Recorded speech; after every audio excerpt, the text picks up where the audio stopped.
السلام علیکم ورحمۃ اللہ وبرکاتہ۔ آج کا پیغام: جھوٹ سے بچنا اور ہر معاملے میں سچ کو اختیار کرنا تقرب الہی کا ایک بڑا ذریعہ ہے۔ اس کے برخلاف جھوٹ سے وقتی طور پر کوئی دنیاوی فائدہ تو اٹھایا جا سکتا ہے، لیکن انجام کے اعتبار سے وہ نجات کا ذریعہ نہیں بن سکتا۔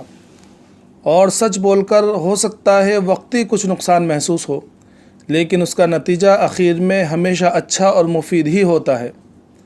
حضرت صلی اللہ علیہ وسلم کا ارشاد ہے: تحروا الصدق وإن رأيتم أن الهلكة فيه فإن فيه النجاة۔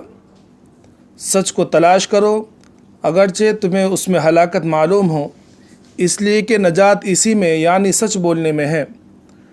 تجربے سے بھی یہ بات ثابت ہے کہ جھوٹے آدمی کا اعتماد لوگوں میں مجروح ہو جاتا ہے۔ لوگ اسے اچھی نگاہ سے نہیں دیکھتے، حتیٰ کہ اس کی صحیح بات کو بھی لوگ قبول نہیں کرتے۔